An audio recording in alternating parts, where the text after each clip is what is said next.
നമസ്കാരം. തിരുവനന്തപുരത്തെ കാരക്കോണം മെഡിക്കൽ കോളേജിൽ അഡ്മിഷന് വേണ്ടി MBBS അഡ്മിഷന് വേണ്ടി തലവരിപ്പണം വാങ്ങിയ കേസ് നമ്മളേറെ ചർച്ച ചെയ്തിട്ടുണ്ട്. അതായത് CSIയുടെ കീഴിലുള്ള ഒരു മെഡിക്കൽ കോളേജാണ്. ആ മെഡിക്കൽ കോളേജിൽ MBBS സീറ്റിന് വേണ്ടി എന്നു മാത്രമല്ല, അവിടെ ജോലി വാഗ്ദാനം ചെയ്തും പലതരത്തിലുള്ള മറ്റ് കാര്യങ്ങൾ വാഗ്ദാനം ചെയ്തുമെല്ലാം വലിയ രീതിയിൽ കോടിക്കണക്കിന് രൂപ കോഴപ്പണം പിരിച്ചിട്ടുണ്ട് എന്ന കാര്യത്തിൽ തർക്കമൊന്നുമില്ല. നിരവധി ആളുകൾ ഈ കാരക്കോണം മെഡിക്കൽ കോളേജിലേക്ക് കോഴപ്പണം നൽകിയിട്ടുണ്ട്. അതിൽ തിരിച്ച് കിട്ടിയവരുണ്ട്, ഇല്ലാത്തവരുണ്ട്.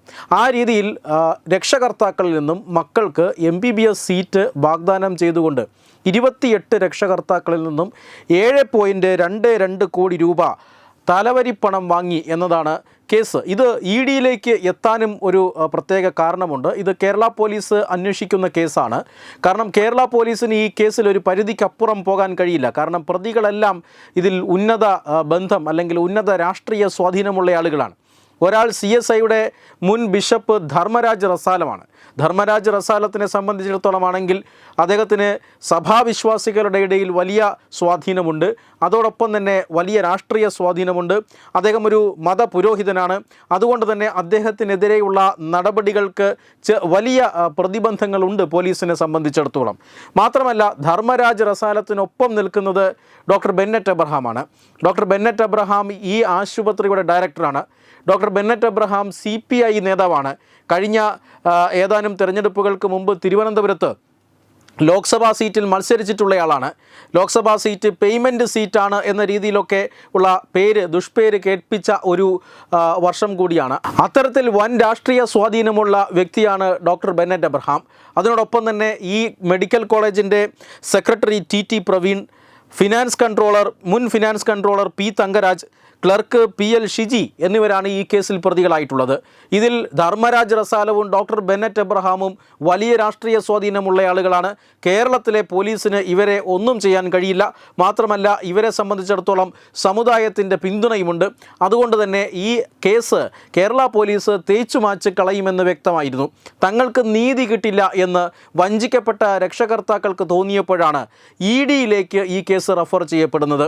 EDക്ക് ഈ രക്ഷകർത്താക്കളോ വിദ്യാർത്ഥികളോ ആരോ കത്തെഴുതുകയും അങ്ങനെയാണ് ഈ കേസ് EDയുടെ ശ്രദ്ധയിൽ വരികയും പിന്നീട് ED ഈ കേസ് അന്വേഷിക്കുകയുമായിരുന്നു. 2022 വ്യാപകമായി കാരക്കോണം മെഡിക്കൽ കോളേജിലും അതുമായി ബന്ധപ്പെട്ട അനുബന്ധ സ്ഥാപനങ്ങളിലുമെല്ലാം റെയ്ഡ് നടക്കുകയായിരുന്നു. ഈ റെയ്ഡിന് ശേഷമാണ് ഏതാണ്ട് 95.25 കോടി രൂപ കള്ളപ്പണമെന്ന് കണ്ടെത്തി പിടിച്ചെടുത്തത്. ഇങ്ങനെ ഈ പണം ED അറ്റാച്ച് ചെയ്യുകയും അത് ഈ കഴിഞ്ഞ ഫെബ്രുവരി മാസത്തിൽ അതിലൊരു ഭാഗം, അതായത് 89.75 ലക്ഷം രൂപ, ഏതാണ്ട് 1 കോടിയോളം അടുപ്പിച്ച് രൂപ പണം നഷ്ടപ്പെട്ട രക്ഷകർത്താക്കൾക്ക് ED തിരിച്ചു നൽകുകയും ചെയ്തിരുന്നു. അത് കേരളത്തിൽ തന്നെ ആദ്യം നടന്ന സംഭവമാണ്. ഇത്തരത്തിൽ ഒരു അന്വേഷണ ഏജൻസി വഞ്ചിക്കപ്പെട്ടവർക്ക് ഈ തട്ടിപ്പുകാരിൽ നിന്നും പണം പിടിച്ചെടുത്ത് തിരിച്ചു നൽകുന്ന ഒരു സംഭവം കേരളത്തിൽ ആദ്യമായിട്ടാണ് നടന്നത്. അത് ED ഈ കാര്യത്തിൽ ചെയ്തു. അതിനുശേഷം അതിന് വലിയ വാർത്താ പ്രാധാന്യമൊക്കെ അന്ന് കിട്ടിയിരുന്നതുമാണ്. അതായത് വഞ്ചിതരായവർക്ക്, സാമ്പത്തിക തട്ടിപ്പ് കേസുകളിൽ വഞ്ചിതരായവർക്ക് EDയുടെ അന്വേഷണം ഫലപ്രദമാണ് എന്ന ഒരു സന്ദേശം അന്ന് ED നൽകുകയും ഒക്കെ ചെയ്തിരുന്നു. എന്നാലും ഇനിയും വലിയ തുകകൾ രക്ഷകർത്താക്കൾക്ക് മടക്കി കിട്ടാനുണ്ട്. 28 പേരിൽ 6 പേർക്ക് മാത്രമാണ് തുക മടക്കി കിട്ടിയത്. 7.22 കോടി രൂപയാണ് മൊത്തത്തിൽ 28 പേരിൽ നിന്നും തട്ടിയെടുത്തത് ഈ ബിഷപ്പും കൂട്ടാളികളും ചേർന്നത് എന്നതാണ് ഏറ്റവും പ്രധാനപ്പെട്ട കാര്യം. ബാക്കി തുക ജനങ്ങൾക്ക് തിരിച്ചു കൊടുക്കുന്നതിനുള്ള തയ്യാറെടുപ്പുകൾ ED നടത്തിക്കൊണ്ടിരിക്കുകയുമാണ്. ഈ സാഹചര്യത്തിൽ ഈ കഴിഞ്ഞ 2024 മെയ്യിൽ ഈ കേസിൽ കുറ്റപത്രം സമർപ്പിച്ചിട്ടുണ്ടായിരുന്നു.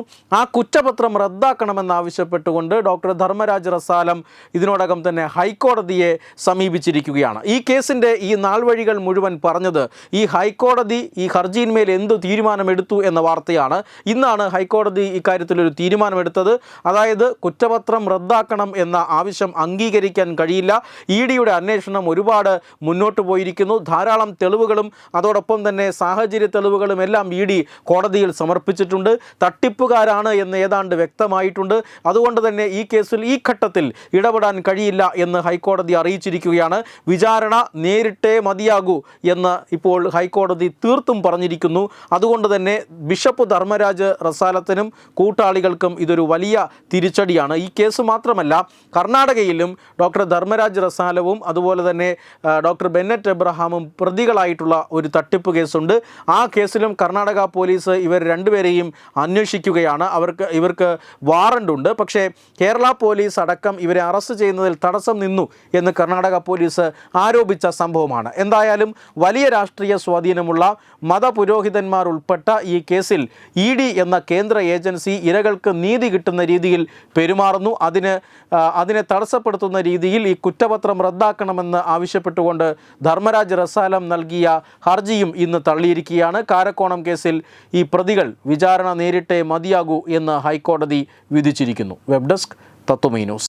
Branding partner Edubix online executive education, focus physiotherapy centre Pattom, Unnat engineering Gujarat, തീർത്ഥയാത്ര.com, iron build Gujarat, PRS hospital Killipalam Thiruvananthapuram. 5 തലമുറകളായി നിങ്ങൾക്കൊപ്പം. തുമ്പമൺ ശ്രീ വടക്കുംനാഥൻ ക്ഷേത്രം, അമ്പലക്കടവ്, പത്തനംതിട്ട. ശ്രീമദ് സ്കന്ദപുരാണ മഹാസത്രം 2025 മെയ് 11 മുതൽ 18 വരെ. ബ്രഹ്മശ്രീ മുംബൈ ചന്ദ്രശേഖര ശർമ്മയുടെ മുഖ്യ കാർമ്മികത്വത്തിൽ മഹാഗണപതി ഹോമം, സ്കന്ദപുരാണ പാരായണം, മഹത് പ്രഭാഷണങ്ങൾ, പൂജഹോമാദികൾ, കലാസാംസ്കാരിക പരിപാടികൾ. സത്രയജ്ഞ കർമ്മങ്ങളിലേക്ക് എല്ലാ ഭക്തജനങ്ങളുടെയും സാന്നിധ്യവും സഹകരണവും സാദരം അഭ്യർത്ഥിക്കുന്നു.